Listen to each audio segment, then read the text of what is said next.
Namaskar and welcome to the one and only bridal show. Every girl's dream is to become a princess or feel like a queen. And for Indian brides, their wedding is a time for that fairy tale to turn into reality. This bridal show will make sure that each one of the brides is made to feel extra special on their wedding day. Let's begin our show with something which is a very important pre-wedding exercise for a bride to be. Yes, and that is building a perfect trousseau.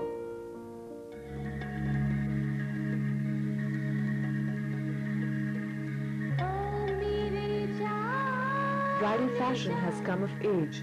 No longer does the Asian bride have to stick to her traditional bridal attire. She has an entire gamut of exclusive bridal wear and accessories to choose from. Wear boring maroon and boring red and boring pink. Today's bride doesn't mind wearing even off-white. There was a time when off-white was suspicious. No, brides cannot touch, can't take anything in off-white. But these days, they don't mind. You know, if it's a light gold, if it's a embroidery, they just don't mind.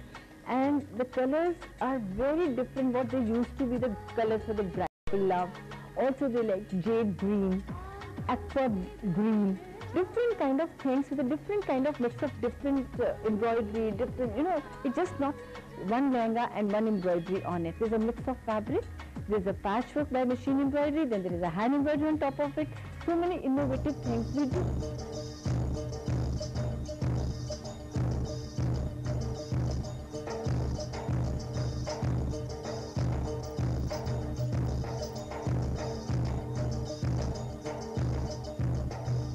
Trousseau shopping can be very confusing. It's a common tendency for brides to build up a trousseau of only dressy or heavy outfits. But a perfect trousseau should be a blend of 3 ingredients. The right ingredients for a trousseau would be the right choice of clothes, which should certainly include the pret line, because the day-to-day wear in a woman's trousseau is very, very important, whether a man's or a woman's. The in-between line, which could be a formal wear. The third should be the bridal and the wedding-going outfit.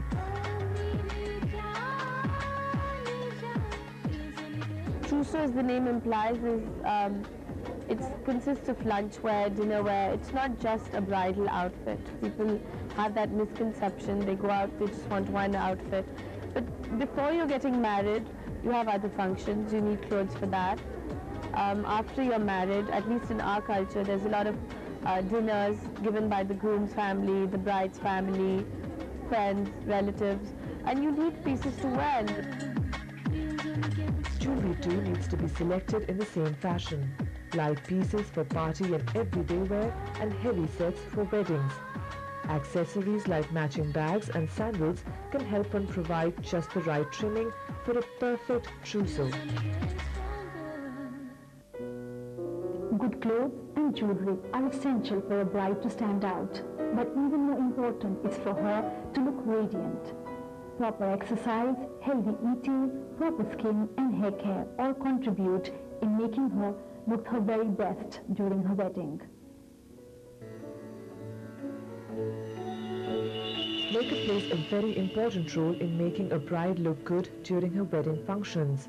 Samantha Kocher, Delhi's leading makeup artist, gives us some tips. Begin by using concealer. This can be used to cover up dark or patchy areas of the face like under the eyes, nose, around the mouth and your lips so that your lipstick shows better.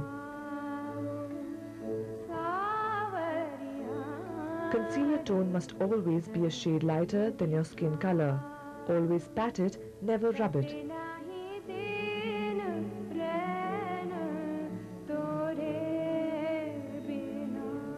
The next step is the foundation. The correct shade should be exactly the color of your skin tone. It should blend into your neck area. Blend the foundation onto your face with a damp sponge. Go over the concealed area. Start by patting it in with the center of the face and then move outwards for a more sheer look.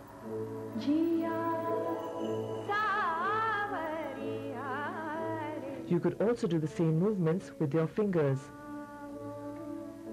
The third step is to dust the face with compact powder. Now dust some loose powder around the eyes before starting the eye makeup. Then apply cream eyeshadow on your entire eyelid. Any makeup over the cream shadow lasts longer. Take some powder and blend it into the center of the eye as well as the highlight area under the eyebrow, a color that matches with your outfit, and blend it into the corners of the eye. Make a kind of a V on both corners. Work on your crease lines and leave the center white. Then take a dark shade of the same color to work on the corners of the eye.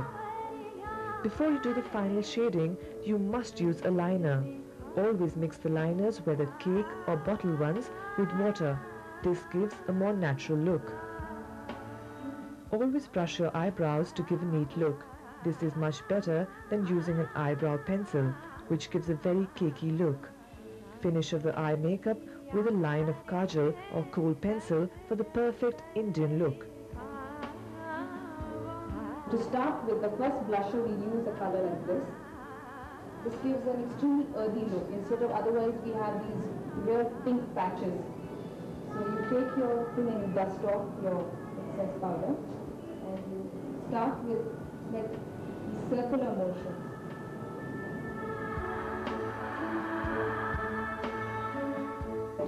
This is the line on which your blusher should be, and below this it will make you look a little haggard. This is where we end it. This is where we start it. Finally, to the lips. Start off by using a lip balm or conditioner to smoothen the lip. Line your lips with a pencil. Start from the center of your upper lip and remember not to make those two peaks. For the lower lip, start from the side.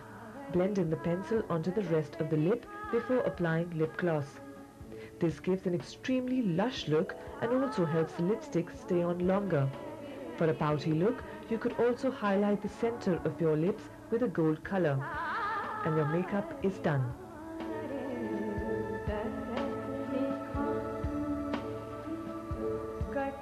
Wow, it made me feel great. Try using these tips at home. Let's now go over to our customs and traditions section. The application of mehndi or henna in festivities in Indian culture, be it for the wedding or festival, mehndi is a must. The darker your mehndi, the more your mother. Looks like I'm going to have a great married life.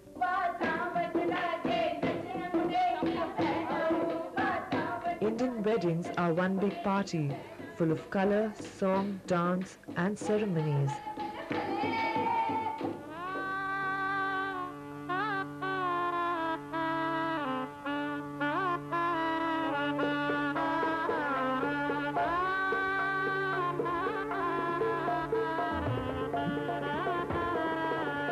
One such ceremony is the application of mehndi on the hands and feet of the bride.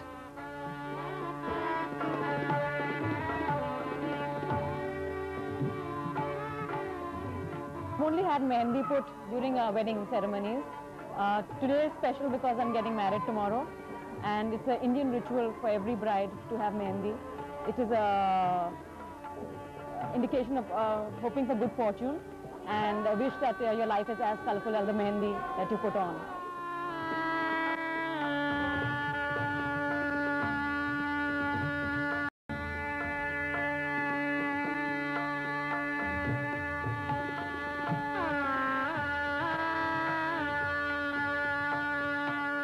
Mehndi is a temporary tattoo, supposed to have many healing qualities. Many herbal doctors still recommend the use of mehndi for some ailments such as dry skin and healing of cuts and scratches. It also acts as a hair conditioner when applied on the head and is also known to stop hair loss by strengthening the roots of the hair. In some families, on the day of the mehndi, the groom's side adorns the bride with flower jewelry, welcoming the new bride to their family. But mehndi is not all serious stuff. It also has elements of fun and games attached to it. Another thing about the mehndi is that the name of my future husband is on my right hand, and he's supposed to find it.